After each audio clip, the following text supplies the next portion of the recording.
Hello everyone, glad to be back. Today is 19th of June, now it's almost 10 o'clock in the morning Moscow time. I'm Budanov and this is my first update today, in which I will share all the main news that are making headlines in Russian media outlets and Russian language pages on different internet platforms. There are quite a few very significant developments and news that I like to share with you for this moment, and I will start with Ukraine and the special military operation. And first news is about drone and missile strikes that Russian side did conducted during the previous night. We have RIA Novosti's report here, according to which in previous night massive explosions were heard in Odessa and Zaporozhye regions. There is no additional information what was targeted and how effective this strike was, but I guess during the day Russian Defense Ministry will share with us, with the audience or public, additional information, and of course I will write about it on my Telegram page. Next news is about Crimean Peninsula. TASS news agency is reporting that during the early hours of this morning, Ukrainian armed forces did launch drones in direction of Crimea, and according to head of Republic Sergei Aksyonov, Russian air defense systems did manage to shut down two Ukrainian drones. There was no reports about casualties on the ground or any significant damage. I should note that after some time, that was kind of pause, when Ukrainian forces were not launching drones in direction of Crimea, we are seeing some kind of activization, and maybe in coming days we will see more and more instances when Ukrainian forces will try to strike Crimea. And by the way, Ukrainian side did become a little bit more active or significantly active on the borderline with between Kharkov region of Ukraine and Belgorod region of Russian Federation. And we have a report from RIA Novosti, according to which in early hours of this morning, Ukrainian forces opened fire, artillery fire, in direction of Vulyaki settlement in Belgorod region, and as a result of heavy shelling, 7 civilians were wounded. As I just said, after some time of kind of pause, when Ukrainian forces was not really active to strike Crimean Peninsula or Belgorod region, even though there was constant activities, but it seems like they are becoming more, they are escalating in these directions, and I guess if we will see continuation of such strikes in coming days, then probably Zelensky's regime is trying to divert attention of public this way from miserable counteroffensive, so-called counteroffensive, that Ukrainian forces are conducting in direction of land bridge between Crimea and mainland Russia here, especially in Zaporozhye direction. So if that's the case, if Zelensky's regime is trying to divert attention like it did when Russian side did establish full control over the Bakhmut or Artyomovsk, for example, and after first days of this failed Ukrainian counteroffensive, then maybe we will see not just attempts to strike Crimean Peninsula and Belgorod region or Kursk region, but probably we will see attempts from Ukrainian forces to conduct some sabotage or terrorist operations on Russian soil, and in that case, in coming days, maybe we will witness one more attempt from Ukrainian forces to cross border with Belgorod region, maybe Kursk region, and create some chaotic situation and bring some media attention towards that escalation, like they did quite a few times before. And that way, I guess Zelensky's regime will probably manage to divert attention from failed counteroffensive in Zaporozhye region. I guess if I can analyze situation and come up with the possibility of such scenarios, I guess Russian Defense Ministry and Russian security services also analyzing situation, and they are preparing for any possible development in any direction. So let me continue now, and this is TASS News Agency's report, according to which Russian FSB, Federal Security Service, did arrest one person in Zaporozhye region who was working for Ukrainian military intelligence, and according to Russian FSB, Ukrainian military intelligence was trying, with use of their assets in Zaporozhye region, to conduct terrorist attacks to assassinate basically leadership of Zaporozhye region. As I said, one person is detained, and according to FSB, they did receive enough information to neutralize all the attempts from Ukrainian side to conduct terrorist attack on leadership of Zaporozhye region.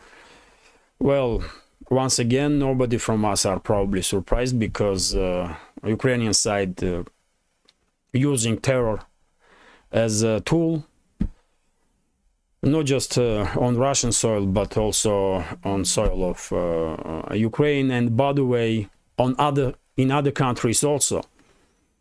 We should never forget that Ukrainian so-called secret services conducted criminal and terrorist activity, let's say on Moldova's territory, for example. They kidnapped people from there, and not just in Moldova. Not just in Moldova. Just recently, if you remember, Georgian government almost openly accused Ukraine for sending militants to destabilize situation in Georgia. When, if you remember, about months ago, maybe a little bit more, there was some disturbance in Georgia, and the US-controlled opposition were trying to create ground for regime change, because US and Western elites basically are not happy with current Georgian government, because Georgian leadership don't want to sacrifice its people and country for Western interests, Western geopolitical interests.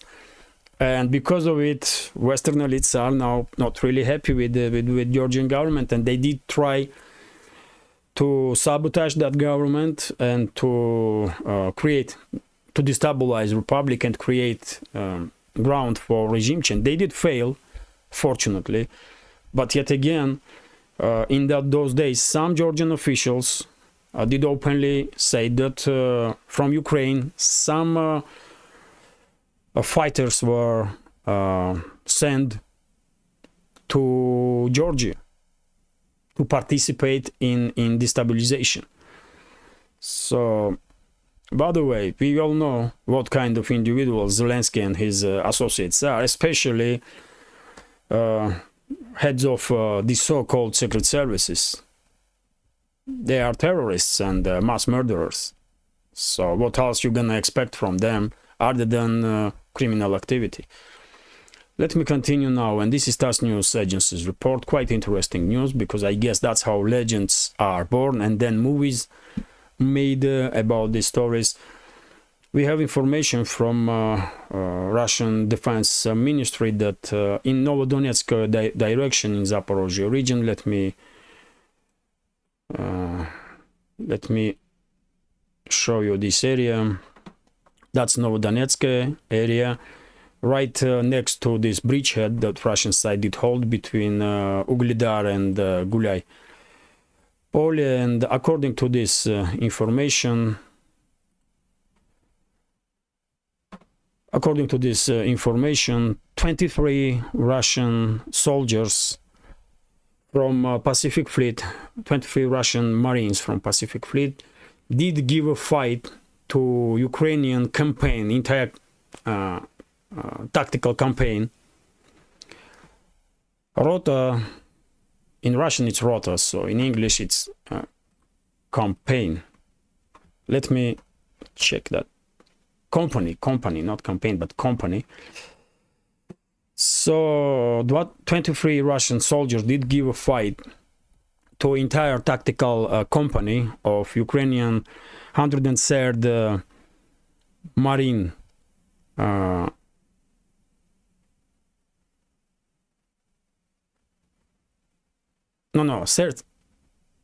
37th Marine Brigade from Odessa. And during this fight, 23 Russian soldiers managed to neutralize 103 Ukrainian Marines and remain in their positions. And during this fight, some Ukrainian soldiers were captured, and I did see video of one of the Ukrainian officers who did spoke about this battle, basically, and he said that generals are sending Ukrainian units in a meat grinder. They don't care about lives of soldiers. And by the way, that's true. I did spoke about it many times before, but the fact itself that 23 Russian fighters did give a fight to entire tactical company of 37th Brigade, Marine Brigade of Ukrainian Armed Forces, and managed to not just hold on to positions, but to neutralize 103 soldiers of the opposite side. That's quite an achievement, isn't it? And that's why I said this is the way where when legends are born and then movies are made. I cannot even imagine how intense that battle was.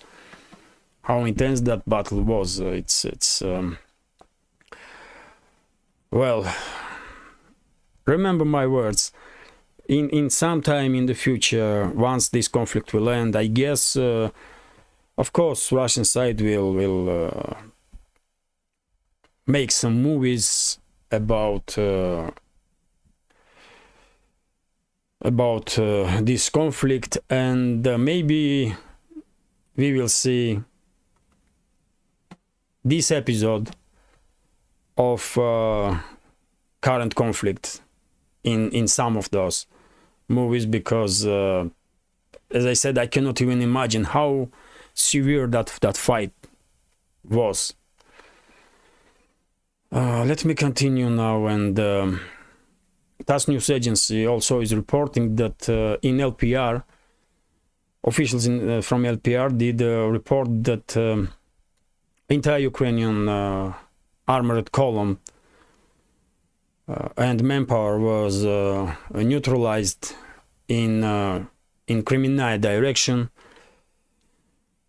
Once again, Ukrainian forces are trying to be active not just in Zaporozhye region, but to some other areas also, and Kreminaya direction is one of those directions. And according to Russian side, this armored column of Ukrainian forces were seen by Russian surveillance drones and intelligence units, and then as a result of artillery strike, 6 armored vehicles were destroyed, and in that short battle, Ukrainian side did lost about 20 soldiers, and then flee area. Whoever survived, they did retreat and flee that area. And we also have report that Ukrainian forces did try to conduct some offensive in Kupiansk direction and breach Russian defense lines, but yet again Russian forces were ready for such development. They did manage to repel this attempt. This was reported by Andrei Marochko, a military expert from LPR. During this and by the way, we had a report about situation in Kupiansk direction. We had information from Russian Defense Ministry, and in latest updates, Defense Ministry did said that on Kupiansk direction, Ukrainian side did lost up to 60 military personnel with military equipment and so on. So quite intense fighting is going on the local scale, of course, in many areas of front line. But now let's talk about Zaporozhye region, in which, of course, yesterday all day and this morning, one of the main hot points are this settlement here, Pitikhatki, in Orekhovo direction. And by the way, because in this area from Russian side are fighting units of 58th Army, and which is mainly located in North Ossetia, Alania, and volunteers from North Ossetia, Alania. I did check Ossetian Telegram pages to see some additional information about developments in this area, and according to information that I did manage to gather, it seems like it was 3 days that Ukrainian forces attacking this direction, this settlement, wave after wave, and Russian forces repel all those offensive movements from Ukrainian forces. But yesterday, at some point, Ukrainian forces managed to enter western part of settlement, and this is a tiny settlement. It's only one road in entire village, and just a dozen houses. And once Ukrainian forces managed to enter western part of the settlement, Russian side did made decision to retreat, regroup, and call and wait. First wait when Ukrainian side will send some reinforcement in that village to hold on to their positions, to dig in basically. And then Russian forces called for artillery support, and as a result of heavy artillery shelling from Russian side and heavy shelling from TOS 1A Solntsepek flamethrowers, and you know how devastating that weapon is. Ukrainian side lost immense amount of manpower in the settlement, and towards late afternoon yesterday, Ukrainian forces withdraw from this settlement, and now Pitikhatki is in a gray zone, so no one side is in full control over this settlement. When it comes to Zherebyanki, even though Ukrainian side is stating that they are controlling this settlement here, also a small settlement, Russian side is not recognizing that. So according to Russian sources, Zherebyanki is under full Russian control.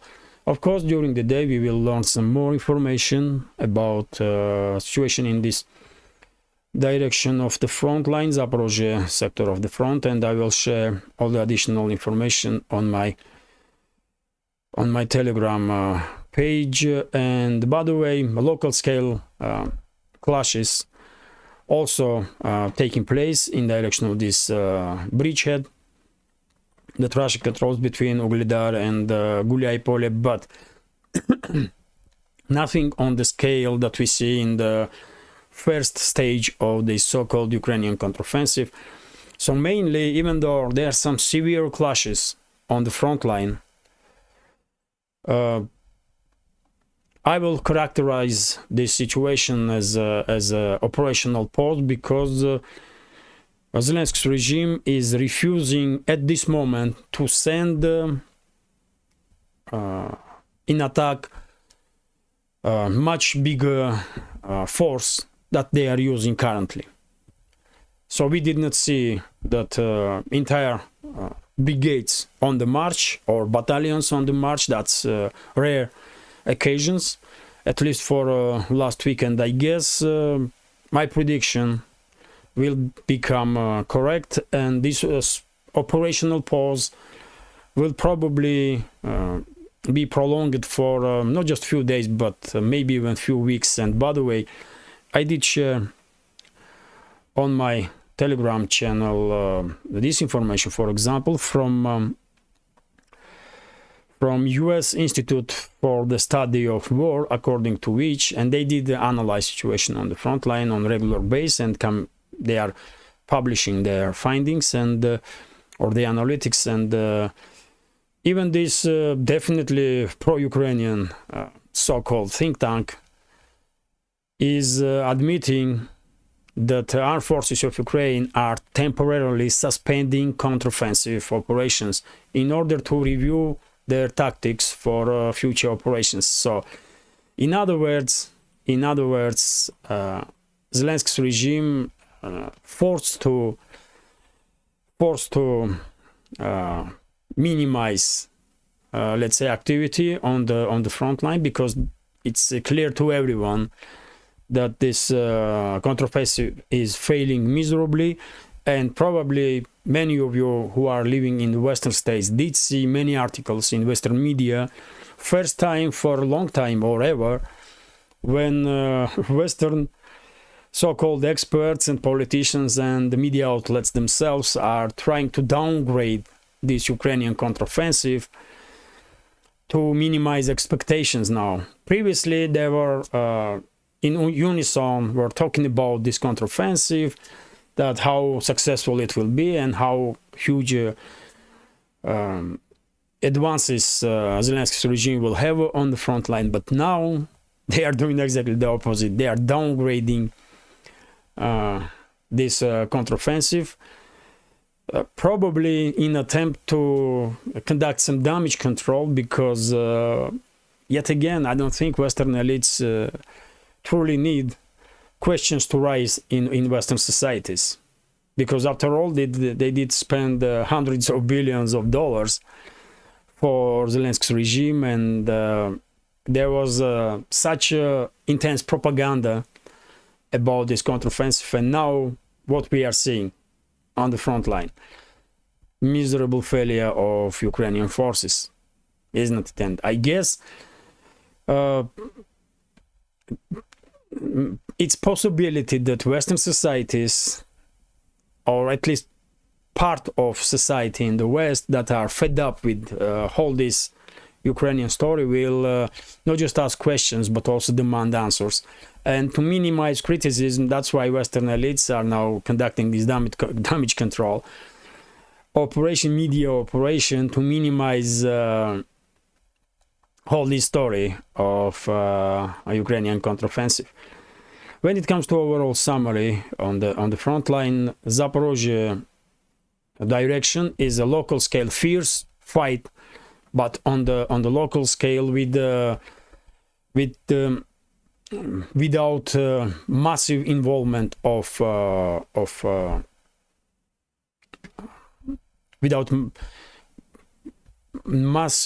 involvement of manpower, but still fighting is fierce in that region for each square kilometer, really. Kherson region is mainly artillery duels. Donetsk direction, we all know it's two main hot points here. Constantly, it's Marinka and Avdiivka. Marinka is here, and Avdiivka on the northern part here. But no breakthroughs from anyone's side was reported in this area. Ukrainian forces, as I mentioned yesterday, Ukrainian forces probably run out of steam in Bakhmut direction, and they are not even trying to conduct any more or less meaningful local scale counteroffensives on the flanks of Artyomovsk or Bakhmut.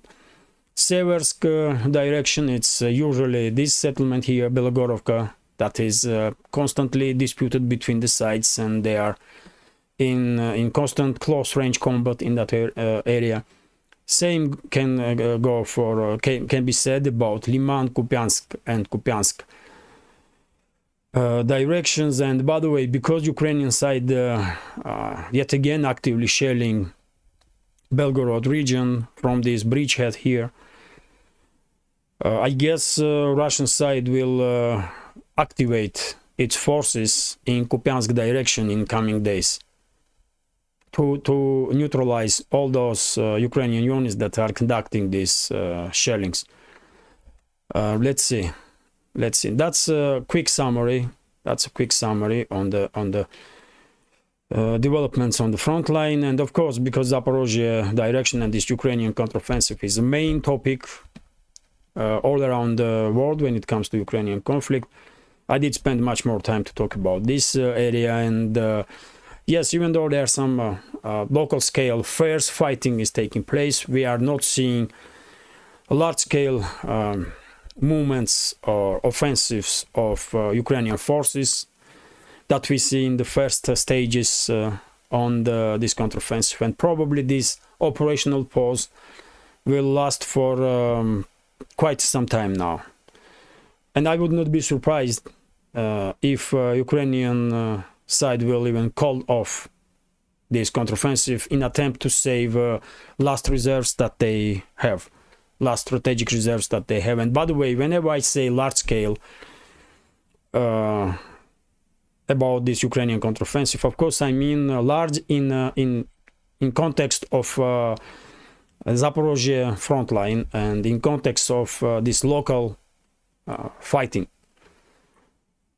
because I may be, this word can be interpreted in many ways, and of course I did say many times before that Ukraine don't have enough manpower and military equipment and expertise really to conduct truly large-scale counteroffensive in any direction when tens of brigades and entire armies are conducting operations.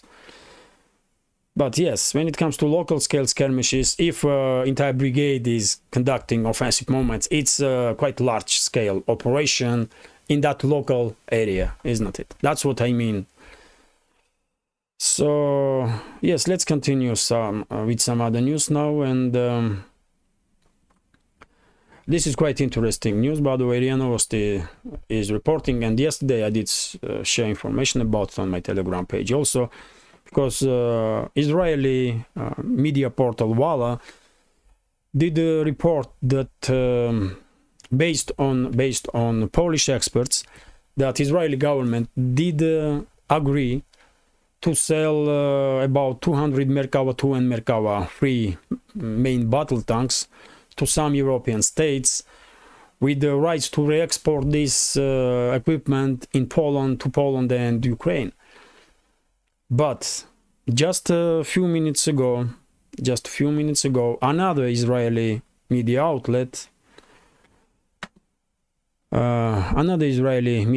Axios, did Israeli edition of Axios did write that Israel Defense Minister Yoav Gallant told Pentagon Chief Lloyd Austin that Israel would not supply lethal weapons to Ukraine. So according to Axios, Israel is that information that was previously reported by Walla is incorrect, and the Israeli government are not agreeing to send its offensive weapons, including Merkava 2 and Merkava 3 tanks, to Europe or to Ukraine, basically, because we all understand that European states don't need any Merkavas, really.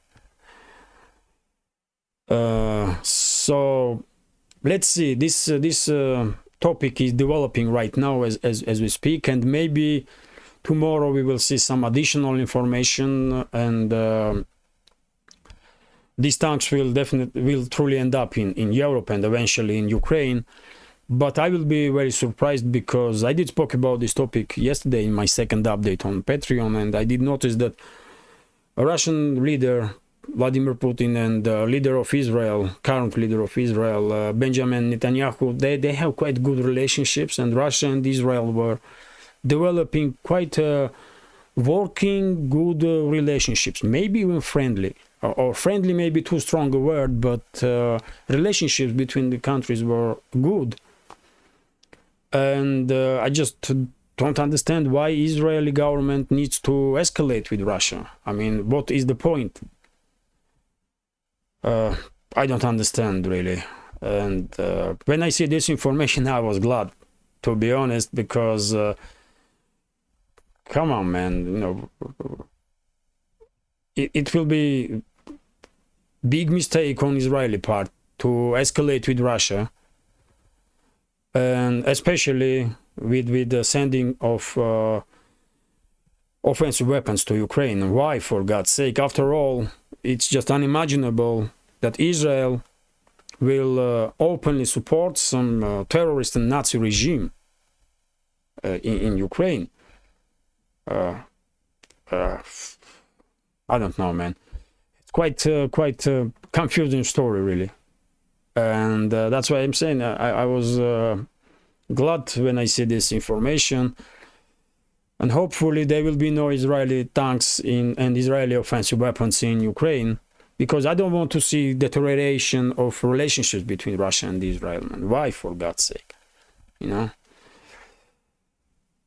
Yes, and when it comes to tanks itself, problem is not tanks. Problem is, as I said, relationships between Russia and Israel. Otherwise, Merkava tanks, Leopard tanks, Challenger tanks, Abrams tanks, they will burn as easy as any other tanks will. So it's not about tanks. It's about relationship between the countries. So hopefully, Israeli government will refuse to send any offensive weapons to Zelensky's terrorist and Nazi regime. And let me continue now. And this is RIA Novosti's report. I just spoke about this. So, by the way, TASS News Agency is reporting here based on article in Daily Telegraph, British media outlet, according to which Daily Telegraph did try to find any video or photo confirmation that head of Ukrainian military intelligence, Kirill Budanov, is alive, and they did not find any.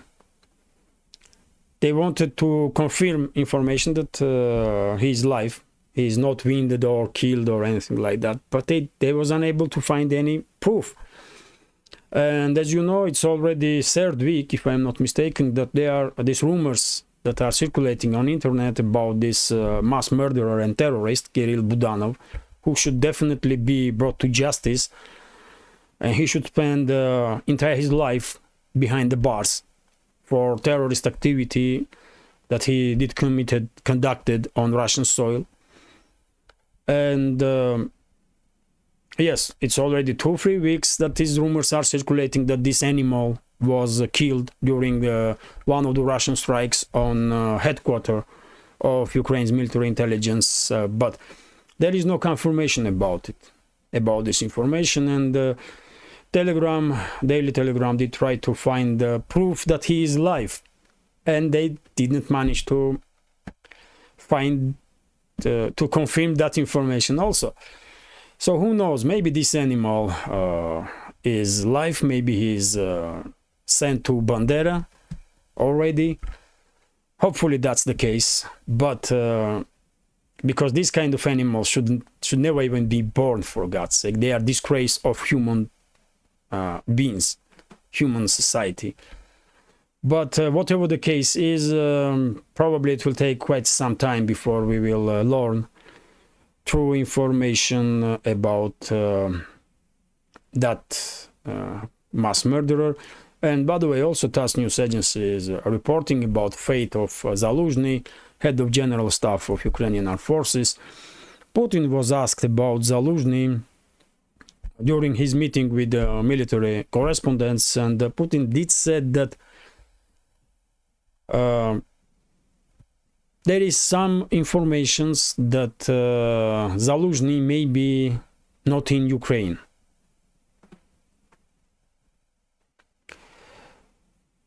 So, and he did said that he thinks Zaluzhny is somewhere abroad of Ukraine, and this way, if that's the case, then probably Zaluzhny definitely was wounded during one of the strikes, Russian strikes, and maybe he's receiving some medical treatment somewhere in Europe, if he's even still alive.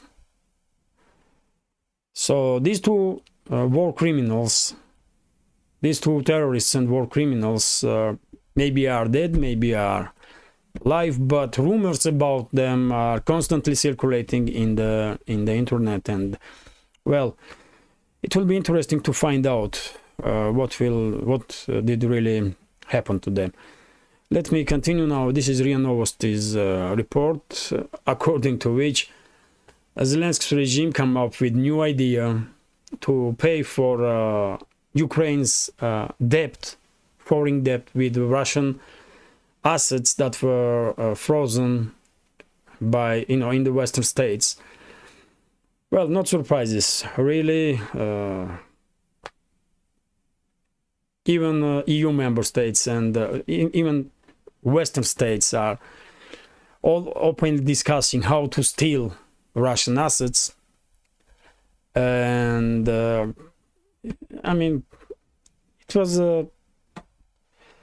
expectable that Ukraine will come up one day, will come up with such an idea that those Russian assets should be given to Ukraine so that they will pay back to the creditors of Ukraine. And by the way, Ukraine has already has $124 billion of foreign debt. And according to some experts, before end of this year, Ukraine's foreign debt may rise up to $173 billion. So who knows, man? I would not be surprised truly if Western elites will act in this direction, and they will steal Russian assets, frozen assets, and give those assets to Ukraine to receive it back. That will be money laundering scheme, huge global scale money laundering scheme. So they will have some plausible deniability, kind of, that they did not steal directly. They give it to Ukraine, and then Ukraine give them.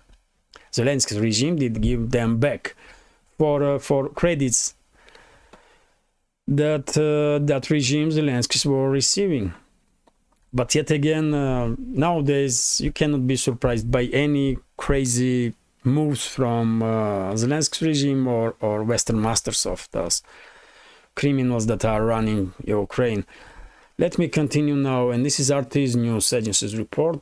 Quite serious stuff is going on in Russian expert field in media, because using a nuclear war to save the world was proposed by one of the quite well-known Russian political scientists, Sergei Karaganov, who was at some point he was aide to Putin, and he was also aide to Yeltsin, first president of Russian Federation after collapse of Soviet Union. So, well, and this person is not known for some extravagant statements, and that's why I was quite surprised when I see this article here, and when he come up with such a idea. But what he's saying basically is that if Russian side will not escalate and not go nuclear, and he's not talking about some global nuclear strike. No, he's talking about basically more like demonstration of a willingness to use nuclear weapons, and that will, in mind of Karaganov, stop Western elites to further escalate, because they will know for sure that if they will continue in this path, they will die. Basically, they won't survive, because Russia will take care of them with nukes. And some may find the logic behind this kind of statements. I did spoke about this nuclear topic quite a few times before, and I was saying that more and more people in Russia are asking questions about nuclear weapons, why Russia is not using tactical nukes for exactly the same purposes, to demonstrate that in case of any further escalation, Moscow is willing to go all the way, and that will probably cool down hotheads in the West, or warmongers in the West, but I don't know, man. I don't know. There are discussion now in Russian, as I said, in Russian field of experts, and different opinions. Some do support this kind of idea that just demonstrative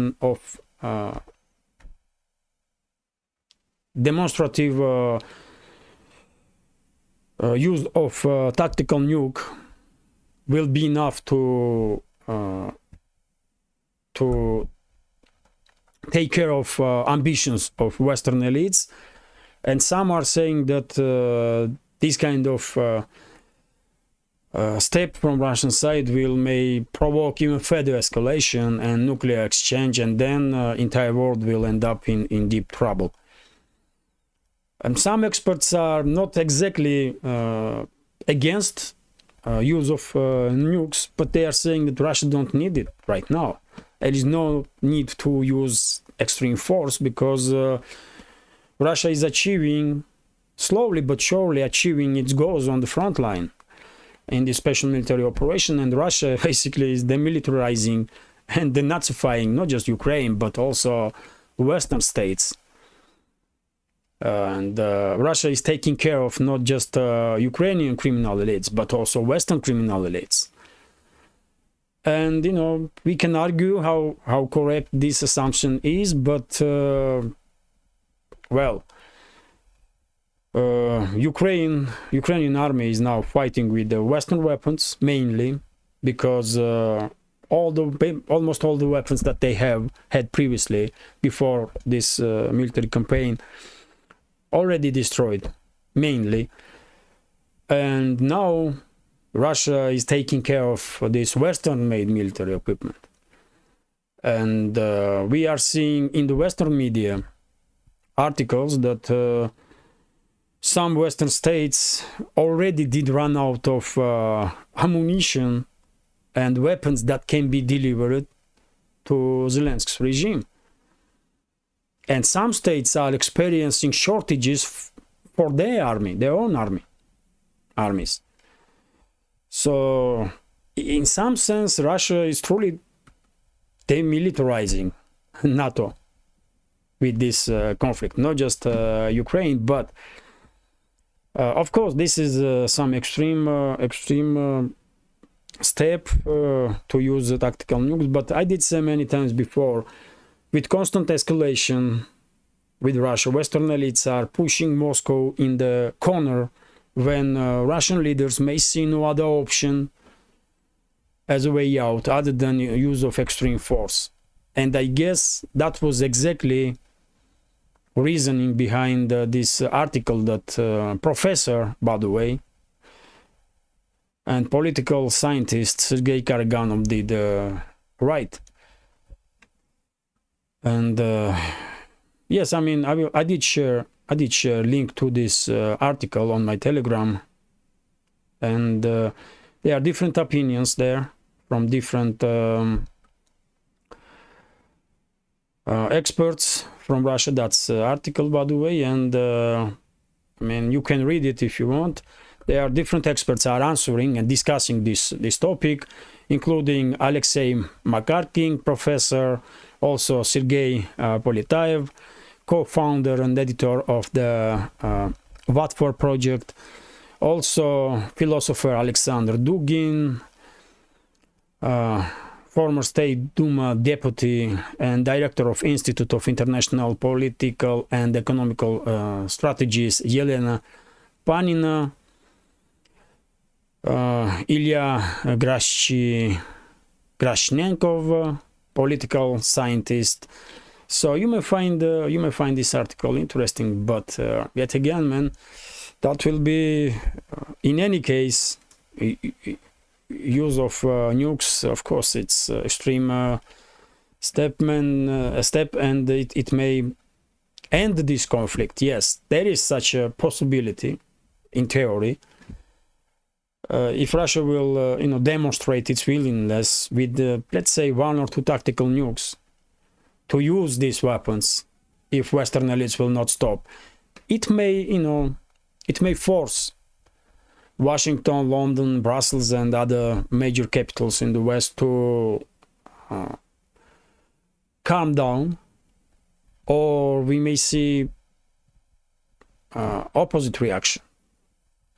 And in that case, we will have a nuclear exchange in our hands and the end of this world as we know it. So how you gonna risk it, man? I don't know. Let me continue now, and this is RIA Novosti. How long is this video? 45 minutes. Wow. Just a few more news. So RIA Novosti is reporting that head of State Department Antony Blinken is in China right now. He had meeting with the foreign minister of Chinese People's Republic, and I just read a few minutes ago article that there is no meeting with the Chinese leader in today's schedule, but probably there will be a meeting between Blinken and Xi Jinping. And by the way, Chinese foreign minister did stated during this meeting that Chinese and US relationships are at lowest point for decades. And they of course discuss many topics, including of course Ukraine, conflict in Ukraine, but also Taiwan, because for China, Taiwan is much more important than Ukraine or any other country on European continent. Let me continue. And by the way, this is gonna be last news for today's update. TASS news agency is reporting that the statement was made in Russian Foreign Ministry about Transnistria, which is here, right next to Ukraine. Transnistria is unrecognized republic. It was part of Moldova once Soviet Union, during the Soviet Union, and once Soviet Union collapsed, this region declared independence, and there were civil war for some time. Then Russian peacekeepers enter, and for quite a while now, it's 2 decades, Moldova and Transnistria are living peace. But recently we all know that Zelensky's regime and the current leadership of Moldova did escalate in the direction of Transnistria. They did make some statements, even some moves, practical moves to escalate in this direction. And the Russian Foreign Ministry did make statement according to which any aggressive move in the direction of Russian peacekeepers that are located in Transnistria will be received by Russia as an act of war, and response will be